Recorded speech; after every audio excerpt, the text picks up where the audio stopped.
This is Your Magnetic Purpose podcast, a new season focused on creativity and connection.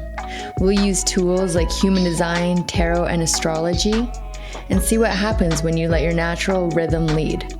So let's dive in. Here's probably what happened after the last episode. You pulled your human design chart, looked at the intricate body graph covered in numbers, lines, and symbols, and thought, okay, what am I actually supposed to do with this? I remember that moment. The first time I opened my own chart and saw the gates, channels, centers, definition, and the incarnation cross, and honestly, it was like trying to read a technical manual written in another language. So today we're cutting through the complexity, and I'm going to show you exactly what to focus on, what actually matters, and how you can create and make decisions from this system. I'm Ashley, and welcome back to Your Magnetic Purpose podcast. And by the end of this episode, you will understand how to read your chart as a practical, creative framework and not as an esoteric puzzle. So let's dive in. Your type is understanding your creative architecture. Your type will be clearly labeled at the top of your chart, and you'll be one of the 5.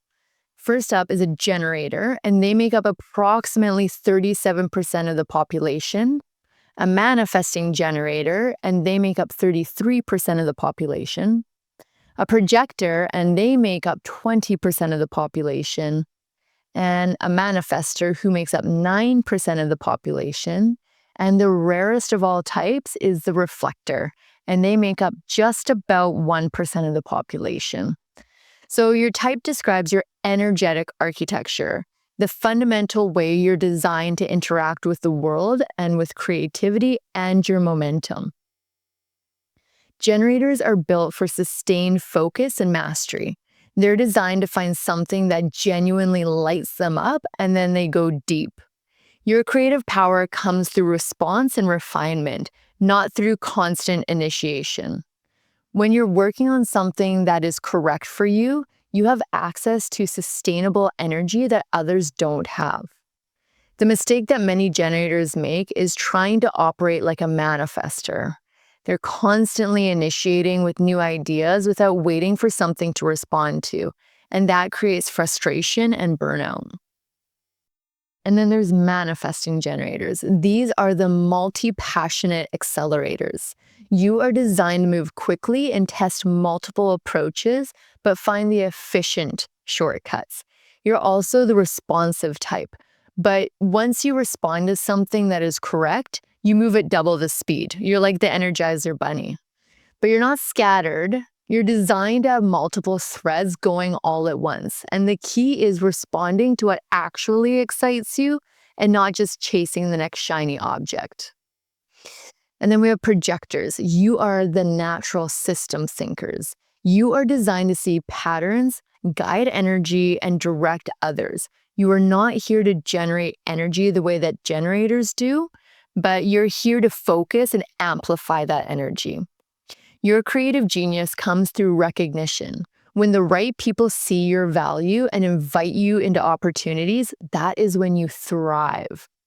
When you try to force your way in or prove yourself without any form of an invitation, that is what drains you and makes you bitter. You do your best work when you're selected and not when you're hustling for attention. And then we have our manifestors. They are our initiators. They are the only type that is actually designed to start things without waiting for external cues.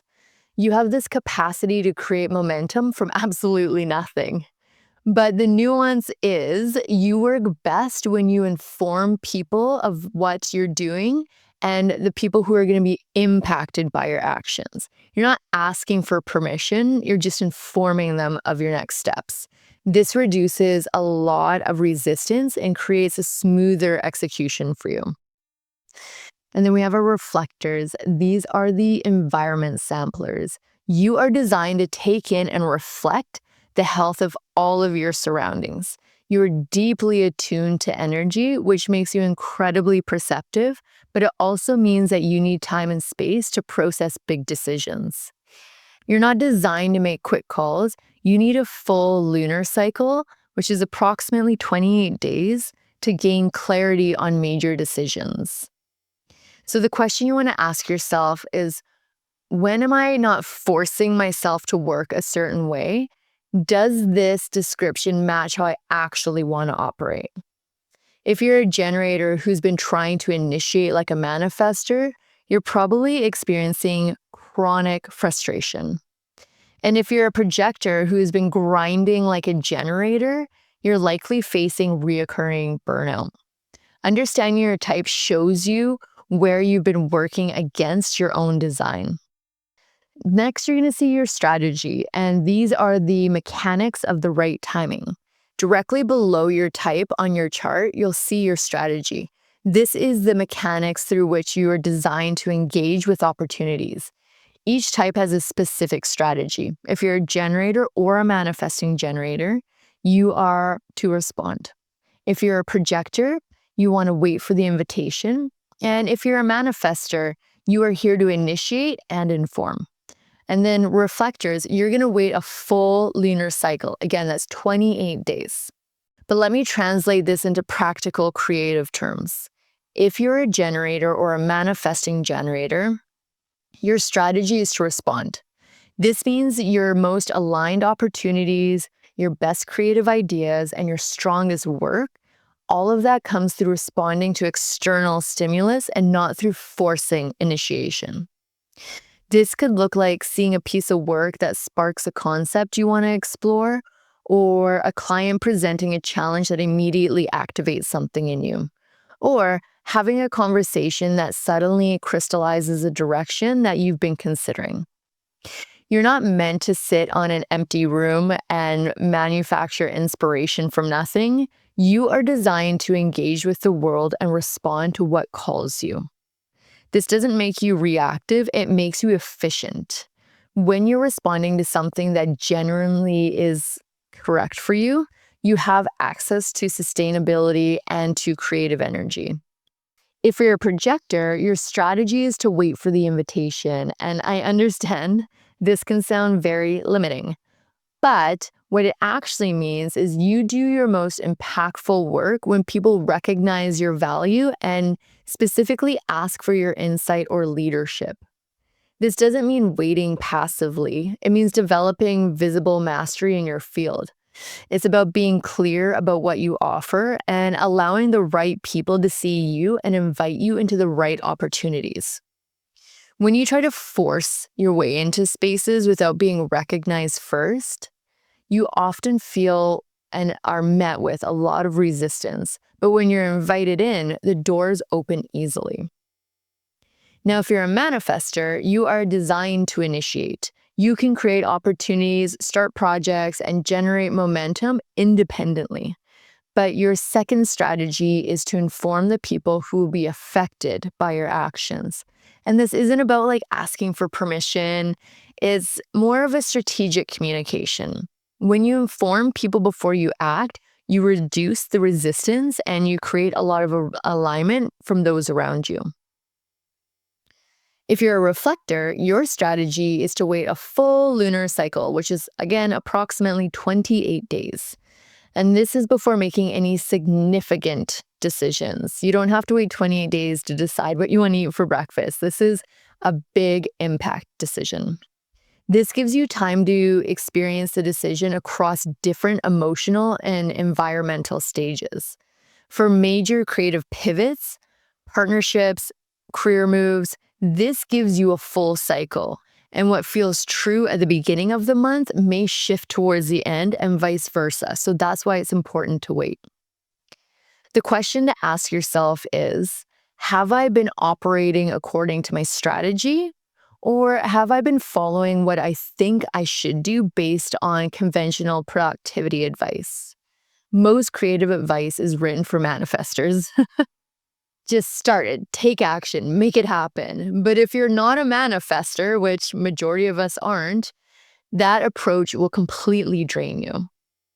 And then finally, you're going to see your authority. This is your decision-making intelligence. This is where human design becomes exceptionally practical.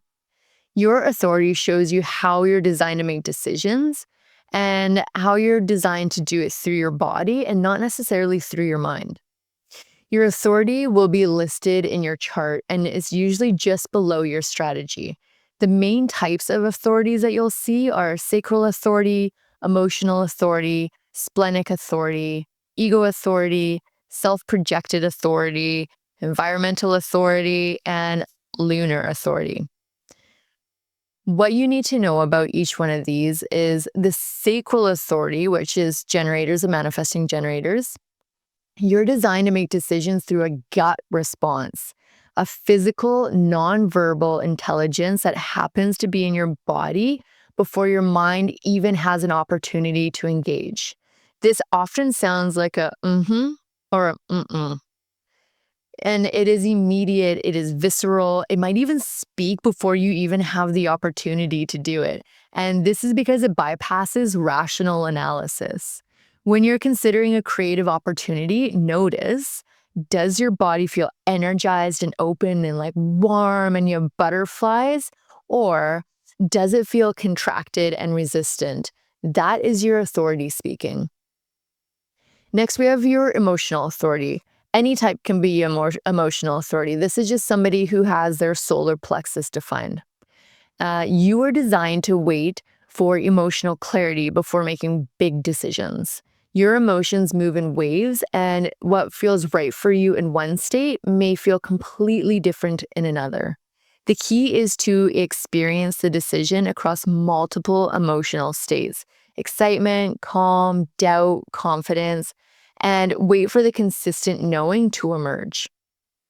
For creatives, this means don't commit to a project when you're in a high and don't decline a project when you're in a low. Wait until you have some emotional clarity and some neutrality so that you know that you're making the decision that is right for you. And then we have splenic authority. You make decisions through an intuitive, in the moment knowing, and it's quiet, it's subtle, and it usually only happens once. It looks like you meet a potential collaborator and instantly know they're right or they're not for you. You can walk into a space and know if it's the correct studio. You can hear about an opportunity and have an immediate, clear sense of if it's going to work for you. The challenge is that if you overthink it or you talk yourself out of it, you need to trust the first hit that comes, because they say with splenic authority, that quiet, intuitive voice only speaks once. And then there's ego authority.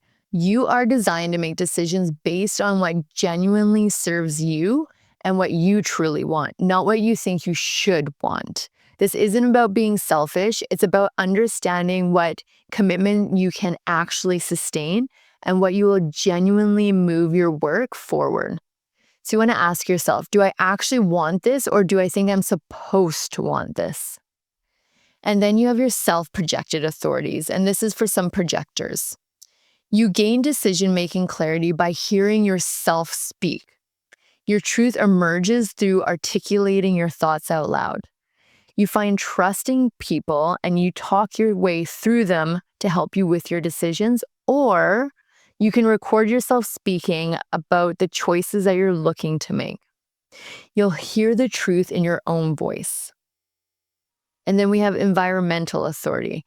Your decision-making clarity is influenced by the physical environment you're in. You need to be in the right space to access your knowing.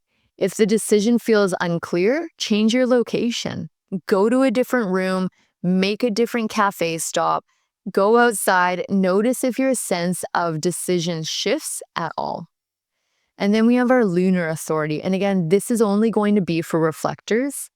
And you need to wait a full lunar cycle, 28 days, to make significant decisions. During that time, talk through the decision with different people and notice how your sense of self evolves.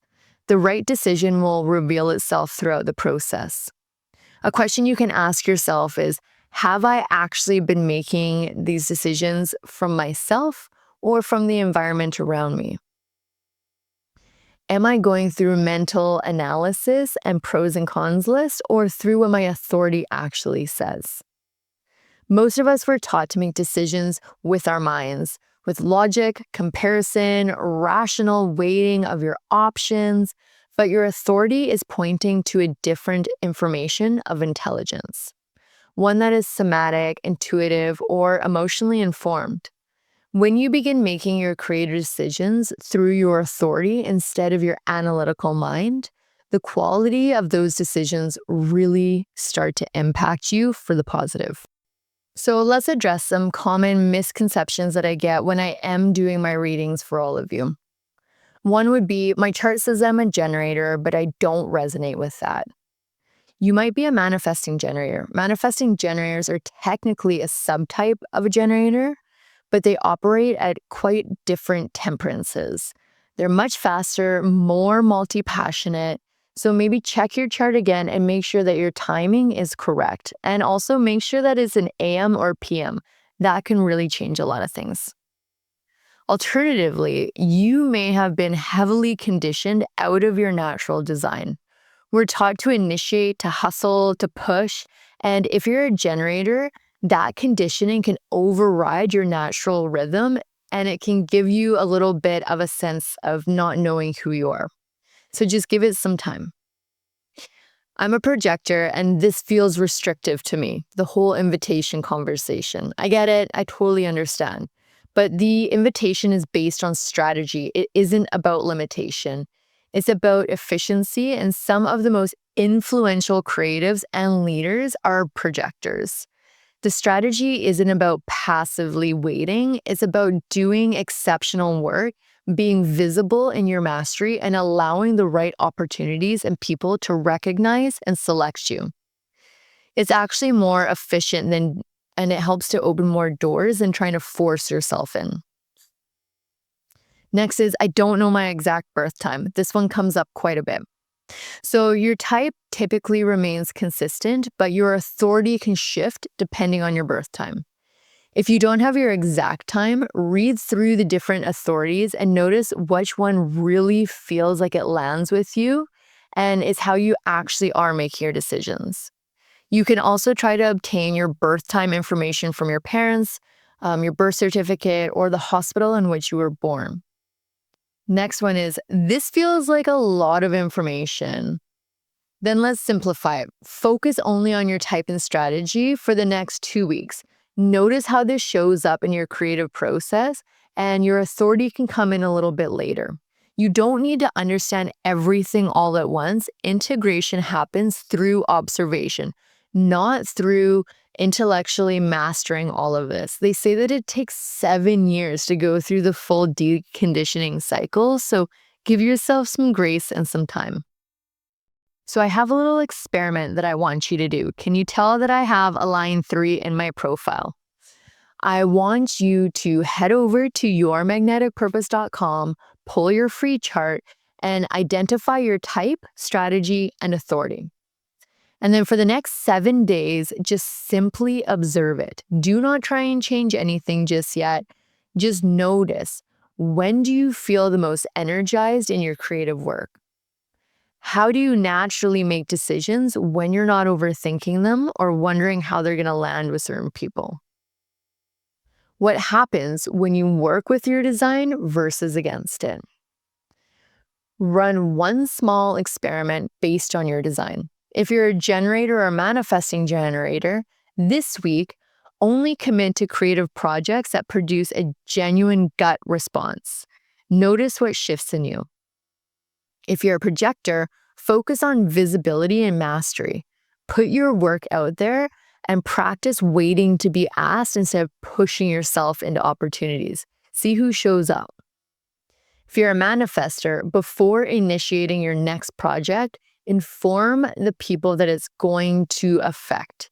Notice if the creation becomes more easy in your execution. And if you're a reflector, if you have a significant decision pending, commit to giving yourself a full 28 days. Journal through the entire process and observe what clarity emerges. You're not overhauling your entire approach. You're testing, you're gathering data, and you're seeing what truly feels right in this experiment. So why does this actually matter? Well, human design isn't just about confinement. It's about understanding your natural wiring so you can stop fighting yourself. When you understand your type, you stop comparing your creative process to other people who are fundamentally designed differently than you are. When you understand your strategy, you stop forcing opportunities that aren't aligned and start allowing what actually is meant for you to unfold. And when you understand your authority, you stop making decisions from an external pressure or mental anxiety and start trusting your own internal intelligence. And that's when the work becomes really fun. Because when you're no longer creating from should, you're creating from what is actually true for you. So here's your next steps. Go to yourmagneticpurpose.com right now, pull your chart, look at your type, your strategy, and your authority. Screenshot it if that's helpful for you, and then reach out. Send me messages, tag me, let me know what you've discovered. I genuinely want to know who is listening and how you're wired. And if this resonated, share this with one creative who is consistently pushing but consistently exhausted. There probably needs to have a little bit of perspective there. Next episode, we're exploring burnout, specifically why you keep burning out and how your design explains that pattern. Once you see it, I promise you, you won't be able to unsee it. I'm Ashley. This is your Magnetic Purpose podcast, and I will see you in the next episode. If you enjoyed today's episode, make sure to like, share, and subscribe wherever you stream your podcast. For more resources and tools to explore human design, tarot, and astrology, head over to yourmagneticpurpose.com and book a live one-on-one reading or download your free chart. Remember, the more that you align with your purpose, the more opportunities you attract.